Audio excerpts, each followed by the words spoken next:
전쟁의 역사는 종종 예상치 못한 곳에서 우리를 찾아옵니다. 에티오피아 남부 산간지대, 커피 향기가 가득한 그곳에서 저는 한국과 에티오피아를 잇는 숨겨진 역사의 매듭을 풀게 되었습니다. 70년 전 눈보라 치는 한반도에서 싸웠던 에티오피아 군인의 손녀로서 제가 발견한 할아버지의 비밀은 단순한 가족사를 넘어 두 나라의 운명적 만남을 증명하는 이야기였습니다. 커피나무 아래에서 전쟁 이야기를 듣는 일이 있을까요?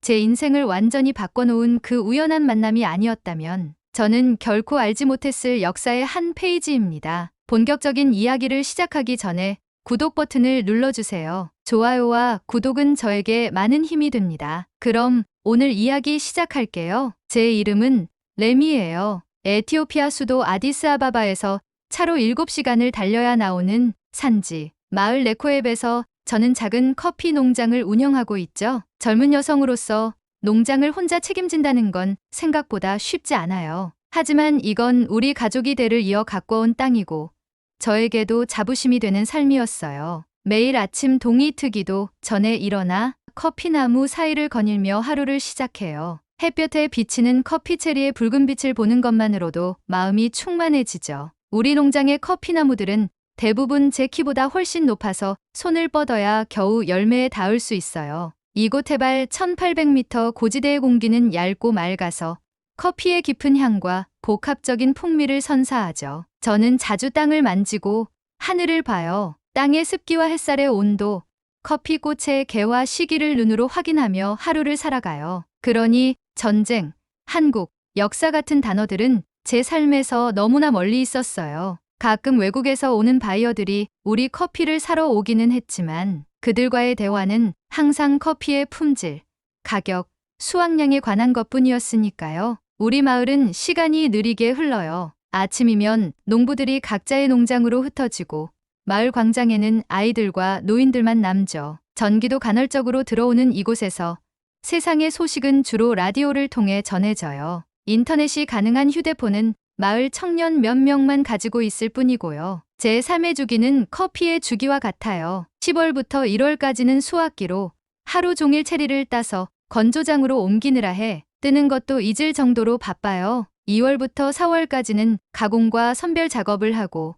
5월부터 9월까지는 다음 수확을 위한 농장 관리를 하죠. 그런 일상 속에서 저는 제 할아버지나 아버지의 과거에 대해 깊이 생각해 본 적이 없었어요. 제 할아버지 티베부는 제가 어릴 때 돌아가셨어요. 기억 속에 남아있는 건 그의 커다란 손과 진중한 목소리, 그리고 가끔 조용히 부르시던 낯선 노래뿐이었죠. 그가 군인이었다는 사실은 알고 있었지만 그것이 어떤 의미인지는 이해하지 못했어요. 아버지도 그에 관해서는 많은 이야기를 하지 않으셨고 저 역시 묻지 않았죠. 그런데 그날 제 커피 농장에 찾아온 낯선 청년은 모든 것을 바꿔놓았어요. 그날은 특별히 더웠어요. 건기의 끝자락이라 비가 오래 내리지 않았고 농장의 흙은 메말라 있었죠. 저는 커피나무들에 물을 주고 있었는데 멀리서 누군가 걸어오는 것이 보였어요. 처음엔 마을 사람인 줄 알았지만 가까이 오자 낯선 얼굴이었어요. 동양인이었고 커다란 배낭을 메고 있었죠. 그는 자신을 민수라고 소개했어요. 서울에서 왔고 에티오피아 커피를 배우고 싶어 이곳에 왔다고 했죠. 저는 그를 여행자 정도로 생각했어요. 종종 커피에 관심 있는 외국인들이 우리 마을을 방문하니까요. 그래서 평소처럼 농장을 구경시켜 주고 커피 가공 과정을 간단히 설명해 줬어요. 하지만 그는 다른 방문객들과 달랐어요. 그의 질문은 단순히 커피에 관한 것만이 아니었죠. 그는 마을의 역사, 사람들의 이야기, 그리고 특히 노인들에 대해 물었어요. 그러다 그가 첫 만남에서 묘한 질문을 꺼냈어요. 혹시 당신 할아버지는 군인이었냐고 물었을 때 처음엔 그냥 웃어넘기려 했어요. 어떻게 낯선 외국인이 제 할아버지에 대해 알 수 있을까 싶었거든요. 게다가 그건 오래전 이야기였고 저는 할아버지의 군 생활에 대해 거의 아는 것이 없었어요. 그래서 저는 할아버지가 군인이었던 건 맞지만 오래전 이야기라 자세히는 모른다고 대답했죠. 그러자 민수는 배낭에서 노트북을 꺼내더니 한 장의 사진을 보여줬어요. 하얗게 눈 덮인 낯선 나라에서 군복을 입은 에티오피아 병사들이 태극기를 들고 있었어요. 그들의 얼굴은 추위에 붉게 상해 있었지만 눈빛은 단단하고 자랑스러워 보였죠. 그 순간 가슴이 멎는 듯한 기분이 들었어요. 어쩌면 그 사진 속에 제 할아버지가 있을지도 모른다는 생각이 스쳐 지나갔죠. 그게 제 가족 이야기일 줄은 정말 몰랐어요. 민수는 이 사진이 한국전쟁 당시 참전한 에티오피아 군인들의 모습이라고 설명했어요. 1951년부터 1954년까지 에티오피아는 한국을 돕기 위해 캉넬대대라는 이름의 병력을 파견했으며 그들은 대부분 황실 근위대 출신의 정예병들이었다고 했죠. 민수의 설명에 저는 할 말을 잃었어요. 학교에서 그런 역사를 배운 적이 없었고 마을 어른들도 그런 이야기를 한 적이 없었죠. 한국이라는 나라는 저에게 그저 먼 아시아의 어떤 나라일 뿐이었어요. 민수가 제 성이 무엇인지 물었을 때 테클레라고 대답하자 그의 눈이 반짝였어요. 혹시 아세베 테클레가 할아버지인지 물었고 저는 놀라서 그를 바라봤어요. 어떻게 제 할아버지 이름을 알고 있는 건지 이해할 수 없었죠. 민수는 조심스럽게 아세베 테클레 중위가 한국전에서 영웅적인 활약을 했다고 말했어요. 특히 지역능선 전투에서 그의 용맹함은 지금도 한국 군사학교에서 교육 자료로 사용될 정도라고 했죠. 자신은 한국전쟁에 참전한 에티오피아 군인들의 후손을 찾는 프로젝트를 진행하고 있으며 마침내 저를 찾게 되었다고 설명했어요. 그날 밤 저는 오랜 시간 묻어두었던 상자를 꺼냈어요. 할아버지가 돌아가신 후 아버지가 창고에 보관해둔 나무 상자였죠. 한 번도 열어본 적 없었지만 이제는 그 안에 무엇이 있는지 알아야 할 것 같았어요. 상자 안에는 낡은 군복과 메달 몇 개, 그리고 여러 장의 사진이 있었어요. 그리고 가장 놀라운 것은 태극기 하나가 조심스럽게 접혀 있었다는 거예요. 그 옆에는 한국에서의 기억을 적은 손편지가 있었어요. 조선의 형제들과 함께한 시간은 내 인생 가장 고귀한 시간이었노라 적혀 있었죠. 그 문장 하나가 제 삶을 송두리째 흔들었어요. 제가 알던 조용하고 무뚝뚝한 할아버지가 아닌 먼 나라에서 목숨을 걸고 싸웠던 젊은 군인의 모습이 눈앞에 그려졌죠. 사진들을 하나씩 살펴보며 저는 할아버지의 다른 면을 발견했어요. 한 사진에는 할아버지가 한국 군인들과 함께 웃고 있었고 또 다른 사진에는 한국 아이들에게 초콜릿을 나눠주는 모습이 담겨 있었어요. 그 사진들 뒤에는 날짜와 장소가 꼼꼼히 적혀 있었죠. 민수는 다음 날 아침 일찍 제 농장을 다시 찾아왔어요. 저는 밤새 찾아낸 할아버지의 유품들을 그에게 보여주었죠. 그는 경외심을 가지고 그것들을 살펴보았어요. 이것이 정말 놀라운 발견이라며 한국에서는 에티오피아의 참전용사들을 잊지 않고 있지만 그분들의 직계 가족을 찾기는 쉽지 않았다고 민수가 말했어요. 민수는 자신의 태블릿을 꺼내 한국전쟁 당시의 영상 자료를 보여주었어요. 눈보라치는 산악지대에서 에티오피아 군인들이 한국군과 함께 작전을 수행하는 장면, 부상당한 동료를 업고 행군하는 모습, 그리고 휴식 시간에 한국 노래를 배우는 모습까지 그 영상들은 제가 전혀 알지 못했던 역사의 한 페이지를 생생하게 보여주었죠. 할아버지께서 왜 이런 이야기를 가족에게도 하지 않으셨을지 궁금했어요. 민수는 잠시 생각하더니 많은 참전용사들이 그런 경향이 있다고 말했어요. 전쟁의 고통스러운 기억을 간직한 채 일상으로 돌아오는 것이 쉽지 않았을 것이며 게다가 당시 에티오피아는 황제의 결정으로 참전했고 후에 정치적 변화가 있었다고 설명했죠. 그의 말에 고개를 끄덕였어요. 할아버지가 돌아오신 후 에티오피아는 여러 차례의 정치적 격변을 겪었죠. 특히 1974년 군사 쿠데타로 하일레 셀라시의 황제가 폐위된 후 이전 체제와 관련된 사람들은 많은 어려움을 겪었다고 들었어요. 아마도 할아버지는 그런 시기에 자신의 과거를 숨길 필요가 있었을지도 모르죠. 민수는 계속해서 한국이 에티오피아의 그 헌신을 잊지 않고 있다고 말했어요. 한국전쟁 참전국 중에서도 에티오피아는 특별한 의미가 있으며 당시 아프리카에서 유일하게 군대를 파견한 나라였고 한 명의 포로도 내주지 않았다고 했죠. 그리고 지금 한국이 발전한 만큼 그 은혜를 갚고 싶어하며 이제는 한국이 도울 차례라고 생각한다고 말했어요. 그의 말에 저는 감동했어요. 제 할아버지가 젊은 시절 먼 이국 땅에서 싸운 그 헌신이 70년이 지난 지금까지도 잊혀지지 않고 있다는 사실이 놀라웠죠. 더욱 놀라운 것은 그것이 단순한 기념식이나 감사의 말에 그치지 않고 실질적인 도움으로 이어질 수 있다는 점이었어요. 민수가 말한 도움은 단순한 감상이 아니었어요.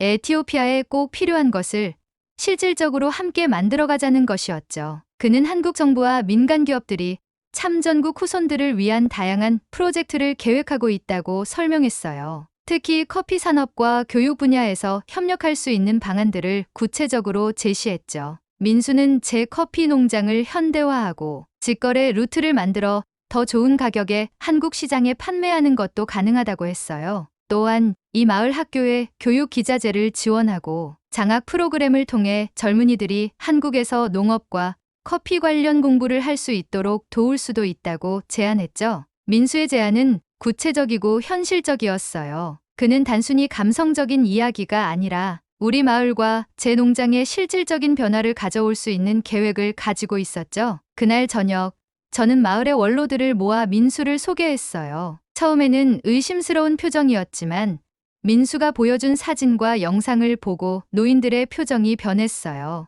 몇몇은 눈물을 글썽이며 오래된 기억을 더듬기 시작했죠. 마을에서 가장 연로한 계불의 할아버지는 아세베는 용감했으며 돌아와서도 그 눈빛은 늘 먼 곳을 바라보고 있었다고 회상했어요. 다른 노인은 우리 마을에서 3명이 그 전쟁에 갔지만 아세베만 돌아왔다고 덧붙였죠. 그 순간 저는 할아버지의 침묵을 이해할 수 있었어요. 그것은 단순한 비밀이 아니라 살아남은 자의 슬픔과 책임감이었을 거예요. 그리고 이제 그 책임감은 제게로 이어진 것 같았죠. 민수와 저는 며칠 동안 마을을 돌아다니며 더 많은 이야기와 기억들을 수집했어요. 그리고 우리는 할아버지가 한국에서 지키고자 했던 가치가 무엇인지, 그리고 그것이 오늘날 우리 마을에 어떤 의미가 있는지 깊이 생각하게 되었죠. 하루는 민수가 제 커피 농장의 가장 높은 곳에 있는 오래된 커피나무 아래에서 이 나무가 언제 심어진 것인지 물었어요. 할아버지가 한국에서 돌아오신 직후라고 들었으며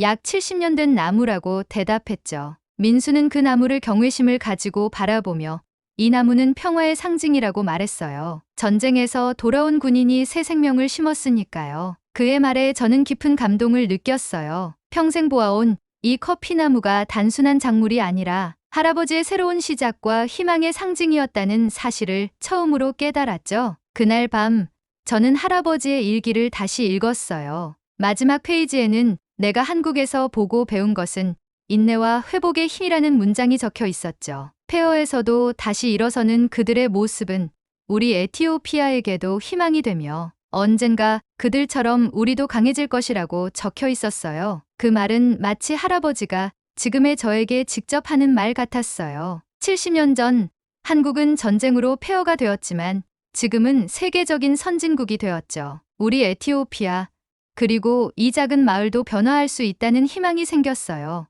민수는 한국은 에티오피아의 그 헌신을 기억하고 있고 이제는 한국이 도울 차례라고 말했어요. 저와 함께 이 마을에 새로운 희망을 심고 싶다고 했죠. 그가 말한 도움은 단순한 감상이 아니었어요. 에티오피아에 꼭 필요한 것을 실질적으로 함께 만들어가자는 것이었죠. 그리고 그 시작점은 바로 제 할아버지의 유산인 이 커피 농장이 될 계획이었죠. 그는 한국의 한 소셜 벤처와 연계되어 있었고 이 마을에 꼭 필요한 것을 알고 있었죠. 제가 할아버지의 상자와 일기를 발견한 날부터 우리의 협력은 본격적으로 시작되었어요. 민수는 제게 자신의 진짜 목적을 설명했어요. 그는 한 에티오피아 브릿지라는 비영리 단체의 현장 책임자였죠. 이 단체는 한국전쟁 참전국과의 우정을 기념하고 실질적인 도움을 주기 위해 다양한 프로젝트를 진행하고 있었어요. 한국 정부의 지원과 여러 기업들의 후원으로 운영되는 이 단체는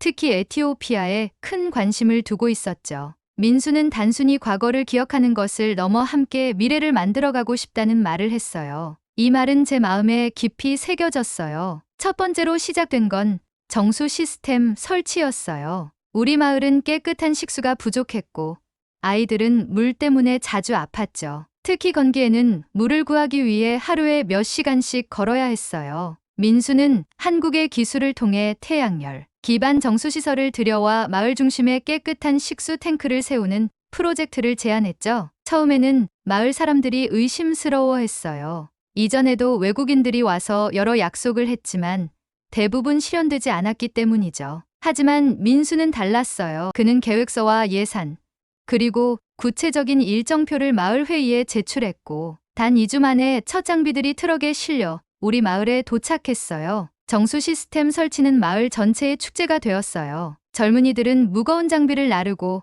노인들은 음식을 준비했죠. 저는 작업 현장과 민수 사이를 오가며 통역을 도왔어요. 제 영어 실력이 완벽하지는 않았지만 그것으로 충분했어요. 때로는 말보다 마음이 더 중요하다는 것을 배웠죠. 설치가 완료되고 깨끗한 물이 탱크에서 흘러나오기 시작했을 때 마을 전체가 환호성을 질렀어요. 아이들이 맑은 물을 마시며 웃는 모습을 처음 본 순간 저는 눈물이 났어요. 그것은 단순한 시설물이 아니라 우리 마을의 미래를 바꿀 생명줄이었죠. 두 번째는 교육용 디지털 교실이었어요. 이곳 학교에는 칠판과 낡은 책 몇 권뿐이었죠. 학생들은 종종 수업보다 농장 일을 돕는 것이 더 중요했고 그로 인해 교육의 기회를 놓치는 경우가 많았어요. 민수가 준비한 태블릿과 소형 태양광 발전기는 아이들에게 완전히 새로운 세계를 열어주었죠. 태블릿에는 에티오피아 교육과정에 맞춘 학습 자료들이 담겨 있었어요. 하지만 가장 인기 있었던 것은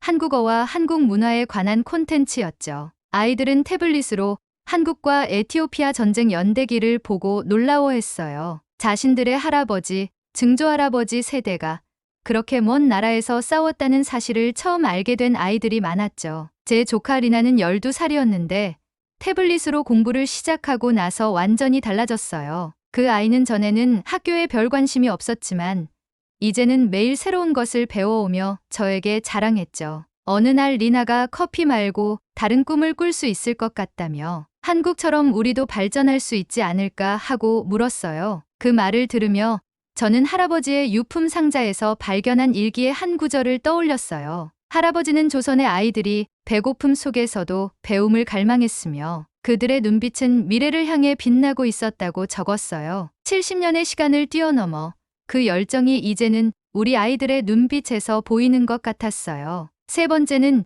여성 위생 교육과 의료 키트였어요. 이 마을의 여성들은 오랫동안 생리대 하나도 제대로 구하기 어려웠죠. 많은 여학생들이 생리 기간 동안 학교에 가지 못했고 이로 인해 교육의 기회를 잃는 일이 반복되고 있었어요. 한국의 한 NGO는 지속 가능한 여성 위생 프로젝트를 함께 시작했고 저도 그 교육을 돕기 시작했어요. 처음에는 마을의 보수적인 분위기 때문에 어려움이 있었어요. 여성의 건강과 위생에 관한 주제는 공개적으로 논의되지 않았죠. 하지만 저는 포기하지 않았어요. 먼저 마을에 영향력 있는 여성 장로들을 설득했고 그들의 지지를 받아 젊은 여성들을 위한 교육 프로그램을 시작했죠. 재사용 가능한 천생리대 만드는 법을 배우고 여성 건강에 관한 기본 지식을 나누는 시간은 단순한 교육을 넘어 우리 마을 여성들의 연대감을 강화하는 계기가 되었어요. 어느 날 마을에서 가장 나이 많은 여성 장로가 제게 내 할아버지는 다른 나라를 위해 싸웠고 너는 우리 여자들을 위해 싸우고 있으니 둘 다 용감한 전사라고 말해주었어요. 그 말에 저는 깊은 자부심을 느꼈어요. 할아버지의 유산이 이런 식으로 이어지고 있다는 게 감격스러웠죠. 프로젝트가 진행되면서 민수와 저는 더 큰 계획을 세우기 시작했어요. 우리가 함께 만든 커피 브랜드 형제의 커피는 한국과 에티오피아의 잊혀진 인연을 알리는 상징이 되었어요. 이 브랜드의 특별한 점은 단순히 커피를 판매하는 것이 아니라 우리 마을과 한국 사이의 직거래 시스템을 구축했다는 점이었어요. 형제의 커피는 중간 유통업자 없이 바로 한국의 소비자들에게 판매되었어요. 그로 인해 우리 농부들은 기존보다 30% 이상 높은 가격에 커피를 판매할 수 있게 되었죠. 커피 봉지에는 할아버지 세대의 사진과 민수와 제가 함께 쓴 짧은 메시지가 담겼어요. 이 커피는 한 세기의 약속이며 당신의 손에서 잊혀진 인연이 다시 피어난다는 내용이었죠. 이 메시지는 단순한 마케팅 문구가 아니었어요. 그것은 우리의 진심이었죠. 한국 소비자들에게 이 커피는 단순한 음료가 아니라 역사적 연대감과 미래를 향한 약속의 표현이었으니까요. 민수가 한국으로 돌아간 후에도 그는 SNS와 화상통화를 통해 계속 프로젝트를 관리했어요. 몇 달 후 그는 놀라운 소식을 가지고 다시 돌아왔죠. 형제의 커피가 한국에서 큰 인기를 얻었고 우리 이야기를 담은 다큐멘터리가 제작될 예정이라는 것이었어요. 다큐멘터리 촬영팀이 우리 마을에 왔을 때 모든 것이 축제 분위기였어요. 아이들은 카메라를 보고 신기해했고 마을 어른들은 자신들의 기억을 나누기 위해 모였죠. 저는 할아버지의 유품을 공개하고 그의 이야기를 처음으로 대중 앞에서 나눴어요. 촬영 중 가장 감동적인 순간은 한국에서 참전용사 가족들이 화상으로 우리와 대화하는 시간이었어요. 그들 중 한 노인은 제 할아버지를 기억한다고 했어요. 함께 전투에 참여했던 한국군 병사의 아들이었죠. 그는 아버지로부터 들은 에티오피아 군인들의 용맹함에 대한 이야기를 전해주었어요. 그는 제 할아버지가 그의 아버지의 생명을 구했기에 자신과 가족이 지금 여기 있을 수 있다고 말했어요. 그 말을 들었을 때 저는 가슴이 벅차올랐어요. 할아버지의 행동이 누군가의 가족 전체의 운명을 바꿨다는 사실이 경이로웠죠. 그리고 70년이 지난 후에 그 인연이 다시 이어져 우리 마을 전체의 운명을 바꾸고 있다는 것이 놀라웠어요. 다큐멘터리는 한국뿐만 아니라 국제적으로도 관심을 받았어요. 그 결과 더 많은 지원과 협력 제안이 우리에게 왔죠. 국제커피협회에서는 우리 마을을 특별 문화유산 커피 지역으로 지정하고 지속 가능한 커피 재배를 위한 교육 프로그램을 지원하기로 했어요. 민수와 저는 이 모든 협력 제안들을 검토하며 우리 마을의 미래를 위한 장기 계획을 세웠어요. 우리의 목표는 단순히 외부 도움에 의존하는 것이 아니라 마을이 자립할 수 있는 기반을 만드는 것이었죠. 가장 중요한 프로젝트 중 하나는 커피 아카데미였어요. 이것은 우리 마을 젊은이들에게 커피 재배, 가공,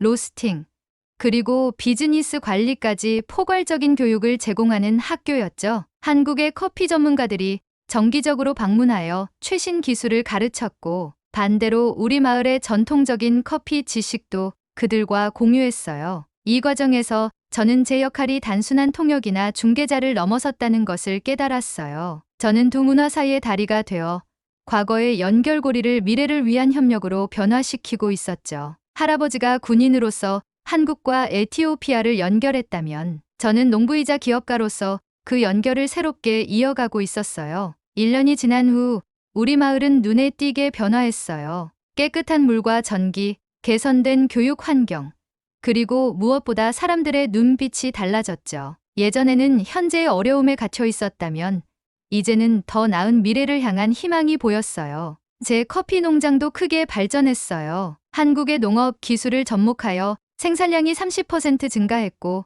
품질도 향상되었죠. 특히 환경 친화적인 재배 방식을 도입하여 화학 비료 없이도 좋은 수확을 얻을 수 있게 되었어요. 이런 변화는 단순히 경제적 이익을 넘어 우리 땅과 미래 세대를 위한 투자였죠. 어느 날 민수와 함께 할아버지가 심었다는 오래된 커피나무 아래에 앉아 있었어요. 그는 곧 한국으로 돌아가야 했고 우리는 지난 1년간의 여정을 돌아보고 있었죠. 민수는 제 할아버지가 지금 이 모든 것을 보면 무척 자랑스러워 하실 거라고 말했어요. 저는 고개를 끄덕이며 맞다고 했어요. 하지만 이건 끝이 아니라 시작이라고 생각한다고 덧붙였어요. 할아버지 세대가 피로 맺은 인연이 이제는 희망과 발전으로 이어지고 있으니까요. 민수는 다음 날 한국으로 돌아갔어요. 하지만 그는 약속했어요. 다시 돌아올 거라고. 이곳의 커피와 사람들과 이야기를 더 많은 사람들에게 전하겠다고요. 그리고 저는 그의 약속을 믿었어요. 왜냐하면 우리 사이에는 이미 70년의 약속이 지켜져 왔으니까요. 민수가 떠난 후 저는 제 농장의 가장 높은 곳에 새 커피나무를 심었어요. 그 옆에는 작은 기념 표지판을 세웠죠. 이 나무는 한국과 에티오피아의 영원한 우정을 기념하여 심었으며 1951년 시작된 인연이 2025년에 새롭게 피어난다는 내용을 한국어와 아마라어 두 언어로 적었어요. 제가 민수에게 배운 첫 번째 한국어 문장인 우정은 시간과 거리를 초월합니다도 함께요. 저는 지금도 매일 새벽 커피나무 사이를 걷는 시간을 가져요. 그리고 다짐해요. 이 인연을 기억하겠다고. 내가 커피를 통해 다시 배운 형제애를 이 땅의 다음 세대에게도 전하겠다고요. 제 조카 리나는 이제 한국어를 배우기 시작했어요. 태블릿으로 한국 드라마를 보며 문장을 따라 말하고 한국 친구들과 화상 통화로 대화하죠. 그 아이는 꿈이 생겼다고 해요. 나중에 한국에 가서 공부하고 돌아와서 더 많은 프로젝트를 시작하고 싶다고요. 우리 마을의 변화는 주변 지역으로도 퍼지기 시작했어요. 인근 마을 사람들이 우리의 정수 시스템과 교육 프로그램을 보고 관심을 보였고 저는 그들과 우리의 경험을 나누기 시작했죠. 이제는 지역 정부도 우리 마을을 모범 사례로 소개하며 다른 지역에도 비슷한 프로젝트를 확장하려고 해요. 가장 뿌듯한 것은 이 모든 변화가 단순한 자선이 아니라 진정한 협력을 통해 이루어졌다는 점이에요. 우리는 도움만 받는 것이 아니라 우리의 커피와 문화, 그리고 이야기를 세계와 나누고 있죠. 그것은 할아버지가 원했을 방식이라고 생각해요. 동등한 존엄성을 가진 인간으로서의 교류. 그것이 진정한 평화와 발전의 시작이니까요. 얼마 전 한국에서 온 편지 한 통을 받았어요. 한국전쟁 참전용사 기념재단에서 보낸 것이었죠. 그들은 매년 6월 25일에 열리는 한국전쟁 기념식에 저를 초청했어요. 할아버지를 대신하여 훈장을 받아달라는 내용이었죠. 편지의 끝부분에는 그들이 제 할아버지 세대가 보여준 희생을 잊지 않았으며 지금 저와 같은 사람들을 통해 그 정신이 이어지고 있음을 볼 때 깊은 감사함을 느낀다는 내용이 담겨 있었어요. 그 편지를 읽으며 저는 할아버지의 일기에 적힌 마지막 문장을 떠올렸어요. 할아버지는 조국으로 돌아가지만 자신의 마음 일부는 영원히 한국에 남아있을 것이라고 적었어요. 이제 저는 이해해요. 할아버지가 왜 그토록 침묵했는지, 그리고 왜 한국에 관한 이야기를 우리에게 들려주지 않았는지를요. 그것은 아마도 너무 소중하고 깊은 감정이라 말로 표현하기 어려웠을 거예요. 하지만 그는 자신만의 방식으로 그 연결을 이어갔어요. 커피나무를 심고 그 아래서 저희를 키웠으니까요. 저는 한국 방문을 준비하며 할아버지의 유품들을 정리했어요. 그리고 그의 낡은 군복 주머니에서 작은 종이 조각을 발견했죠. 거기에는 한국어로 뭔가가 적혀 있었어요. 민수에게 물어보니 그것은 다시 만날 때까지라는 뜻이었어요. 할아버지의 그 소망이 70년의 시간을 넘어 이루어진 것 같아요. 우리는 다시 만났고 이제는 더 강한 연결로 함께 걸어가고 있으니까요. 혹시 당신도 이 이야기를 처음 들었나요? 그렇다면 지금 이 순간부터라도 괜찮아요. 좋아요와 구독을 누르고 당신만의 잊혀진 인연을 찾는 여정을 시작해보세요. 한국과 에티오피아처럼 어쩌면 우리 모두는 누군가의 잊고 있던 형제일지도 모르니까요. 다음에도 더 감동적인 이야기를 앞으로도 계속 들려드릴게요. 제 이야기 들어주셔서 감사합니다.